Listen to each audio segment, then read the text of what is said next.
इस कार्यक्रम के पुण्यार्जक हैं स्वर्गीय माताजी श्रीमती मनोरमा जैन, श्री संतोष कुमार जैन, श्रीमती निर्मला जैन, भ्रातृ एवं भ्रातृवधू श्री प्रदीप जैन, श्रीमती प्रीति जैन, पुत्र एवं पुत्रवधू लकी जैन, शिवानी जैन, पौत्र अनिकेत जैन, पौत्री अवनी जैन, पुत्र यश बिट्टू, पुत्री दामाद पिंकी जैन विकास जैन, दोहित्र देवांश जैन, पुत्री एवं दामाद रिंकी जैन जय जैन, दोहित्र अरिहंत जैन खुशी जैन, फर्म संतोष जैन केटरर्स, सागर मध्य प्रदेश।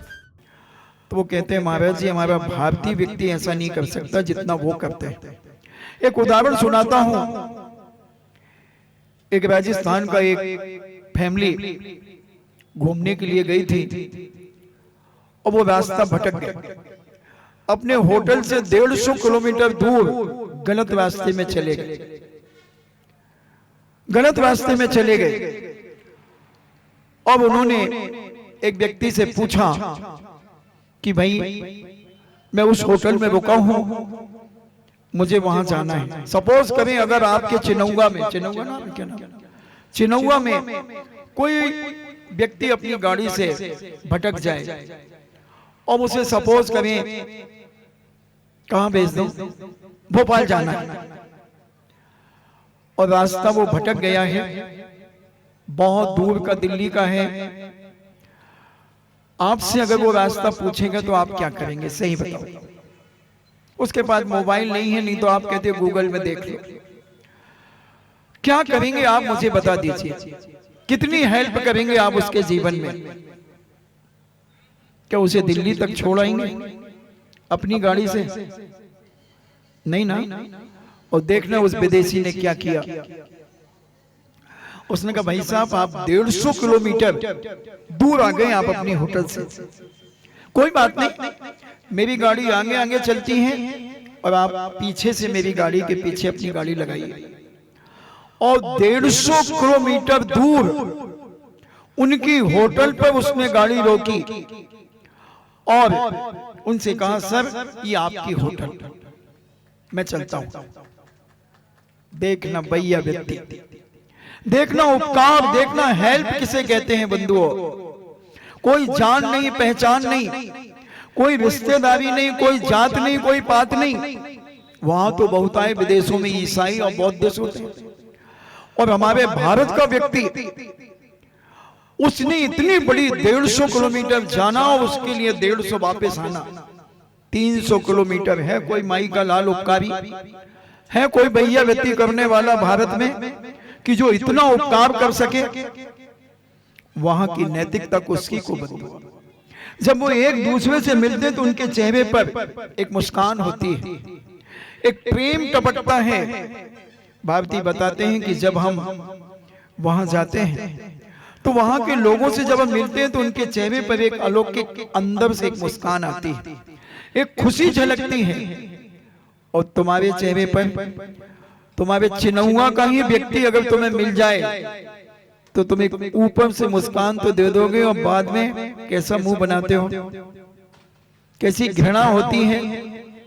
क्योंकि तुम्हारी 3 दिन पहले उससे थोड़ी सी बहस हो गई थी, उससे थोड़ी घृणा हो गई थी और वो तुम्हें सुबह सुबह मिला। अब उसने जय जिनेंद्र किया तो तुमने जय जिनेंद्र तो कर लिया, मगर अंदर बताओ क्या परिणाम जागे उसके प्रति। सच्चे बोल काला कौआ काट खाएगा, सच्चे बोल। क्या होगा अंदर से बोलो। क्या अंदर से वही परिणाम होंगे जो 4 दिन पहले थे उसके प्रति? पूछो अपने इस बेईमान मन से, छली कपटी मन से, क्या तुम वही प्यार, वही हितैषीपना दिखाओगे, वही अपनत्व दिखाओगे? बस ये घृणा निकालना है बंधु अपने अंदर से, ये नफरत निकालना है अपने अंदर से और प्राणी मात्र को खुश करके उसके जीवन में सुख शांति देने का प्रयास अगर हम करते हैं तो हम भैया व्यक्ति की ओर बढ़ रहे हैं, हम वात्सल्य की ओर बढ़ रहे हैं, हम प्रेम की ओर बढ़ रहे हैं, हम आत्मीय भाव की ओर बढ़ रहे हैं। नहीं तो बंधु ये मात्र दिखावा है, ऊपर की मुस्कान और अंदर से कसान, अंदर से कसाय। ये दिखावा, अंदर से उसके प्रति घृणा, नफरत, ये अनादि काल से हम कर रहे हैं, इसलिए हम 84 लाख योनियों में भटक रहे हैं। कुछ उपकार करना अपने भीतर से सीखो बंधुओं। और वो व्यक्ति का राजा ने जब सारी जानकारी ली और जानकारी लेकर के अपने मंत्री से कहा, मंत्री जी इसे शाही अंदाज में इसकी अर्थी निकाली जाए, क्योंकि इस व्यक्ति ने इतना बड़ा उपकार किया है कि शायद राज दरबार से भी आज तक इतनी बड़ी उपकार की कोई योजना नहीं चली, जो इस व्यक्ति ने व्यक्तिगत अपने पैसे के माध्यम से हजारों व्यक्तियों के व्यसन छुड़ा दिए, हजारों व्यक्तियों की दुराचार छुड़ा दिया, हजारों व्यक्तियों के जुए और पाप छुड़वा दिए। और राजा ने मंत्री के माध्यम से जो वहां के बैंड थे उन बैंडों को बुलाया, वहां के सैनिकों को बुलाया और सारे सैनिक परेड की अवस्था में उसकी लाश को ले जा रहे थे, उसकी अर्थी को ले जा रहे थे। बड़े बड़े सेठ साहूकार अड़ोस पड़ोस के राजा सारे आकर के उसे सलामी देकर के उसके दाएं संस्कार को किया गया। बंधुओं, एक व्यक्ति ने अपने जीवन में कुछ ऐसा कर डाला कि राजा भी उसकी क्रियाओं से, उसकी चर्या से इतना प्रभावित हुआ कि राजकीय सम्मान के साथ उसकी अर्थी को उन्होंने सारे नगर में भ्रमण कराकर और मरने के बाद 3 दिन के बाद उसका एक स्टेचू बना करके सारी दुनिया को दिखा दिया कि उपकार करना है तो ऐसे करो, तो मरने के बाद भी तुम जिंदा रहोगे। तुम तो जिंदा होते हुए मरे हो, तुम्हारे कारनामे ऐसे हो चुके हैं कि लोग तुम्हें नाम सुनने में भी लोगों को घृणा आ जाती है। ऐसे भी लोग होंगे अपने गांव में कि जिनका नाम सुनते ही नफरत होती है, इसका कहां से नाम ले लिया, हटाओ इसे। बंधुओं, धन दौलत अकेले से ही वैयावृत्ति नहीं होती। वैयावृत्ति के बहुत सारे कारण हैं। एक मजदूरन प्रतिदिन बस में जाया करती थी और बस में सबसे पहले चढ़ जाती थी वो, क्योंकि मजदूरन बहुत मेहनती होती है, फुर्ती होती है, तुम्हारे जैसे थोड़ी। अब यार भैया तनक बस है, क्यों तनक, अब भैया थे हम तनक, हम मोबाइल छोड़े आए भैया तनक, थाने में जो बड़ी बिन्ना की बस जा रही है तनक। और धीरे धीरे चलो, वो मेहनती होती है, इसलिए उनके शरीर में स्फूर्ति होती है। और उसने बस रोक ली, सीट रोक ली, अपनी सीट पर बैठ गई।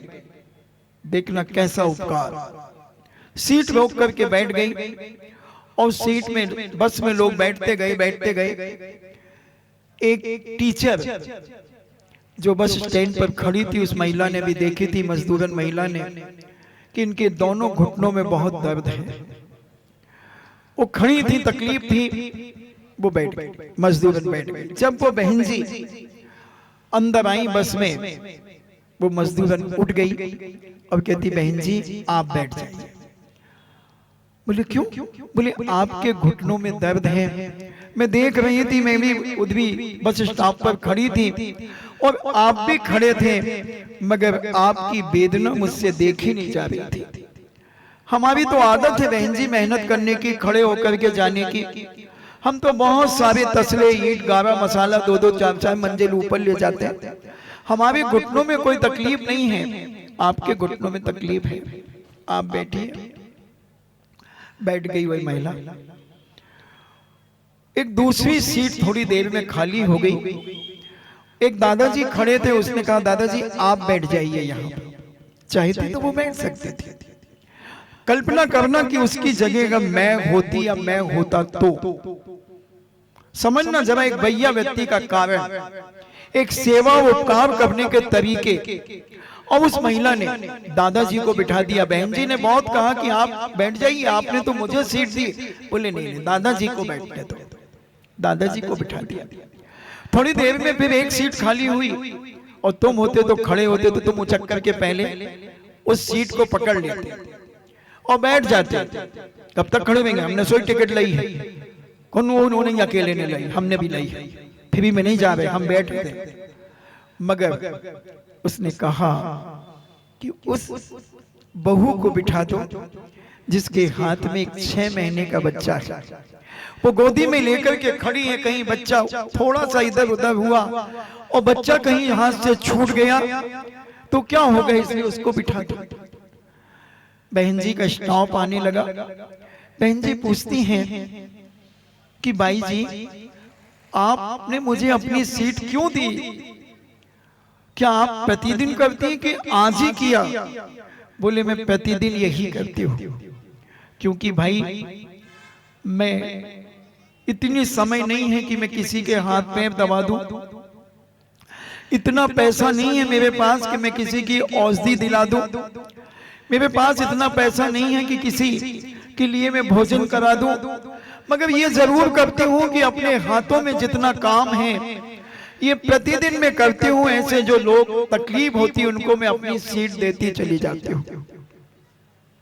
बहुत अच्छा, मैंने आज आपसे एक शिक्षा ली।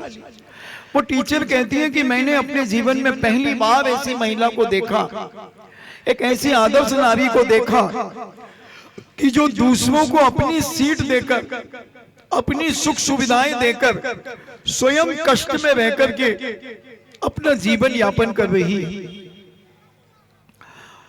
और वही सबसे लास्ट में उसका स्थान आया। उतरने के पहले दादाजी ने पूछा कि बेटा तुमने मुझे सीट दी, तुम तो दिन भर की थकी आ रही हो, तुम इतनी गिट्टी उठाती हो, 8-8, 10-10 ईंटें उठाती हो, मसाला उठाती हो, तुम्हारी तो कमर वैसे ही टूट जाती हो। हमारे घर में तो महिलाएं अगर 10-5 किलो का एक गेहूं का छबला उठा लें तो कहती है हमारी तो करियाही पिरा रही है, हमारी तो पीठ में दर्द हो गया, कहाँ इतने दिनों से एक नौकरानी लगा लो, तुमसे होता ही नहीं है। वो कहती है दादाजी ये सब मुझे नहीं होता है, क्योंकि मैं अपनी कमर में एक चांदी की करधौनी पहनती हूँ, और चांदी की करधौनी पहनने वाले को कभी कमर में दर्द नहीं होता। मैंने आगरा में प्रवचन दिया था इसके ऊपर, और इसकी वीडियो एक क्लिपिंग चल रही है जो कम से कम 2.5-3 लाख लोगों ने उसे देख लिया, और हजारों लोगों ने पहन लिया और अपने कमर के दर्द को सदा के लिए उन्होंने समाप्त कर दिया। क्योंकि कमर में जब दर्द होता है और वो बंधी रहती है चांदी की करधौनी से, तो वो दर्द ठीक हो जाता है। और आपने देखा होगा कि जब भारतीय संस्कृति को लूटा विदेशियों ने, तो विदेशियों ने आकर के भारत में जब ब्रिटेन ने आदि ने कब्जा किया तो उन्होंने हमारे भारतीयों को फुल पैंट पहनना सिखा दिया। पहले भारत के लोग धोती पहनते थे और कुर्ता पहनते थे, कमीज पहनते थे, मगर उन्होंने जब फुल पैंट दिया तो उस फुल पैंट के साथ में उन्होंने एक बेल्ट दिया कि इस बेल्ट को भी पहनो तो तुम्हें कमर में दर्द नहीं होगा। फिर हमने बेल्ट पहनना छोड़ दिया, तो फिर डॉक्टर के पास जब हम कमर दर्द में गए तो डॉक्टर ने इतना चौड़ा तुम्हें एक पट्टा दे दिया, चाहे वो महिला हो, चाहे पुरुष हो, चाहे बालिका हो, वो सब उस पट्टे को लगाकर ऐसे दीनहीन सी बनी रहती हैं। महाराज जी बैठते नहीं बनता, कमर में बहुत दर्द होता है।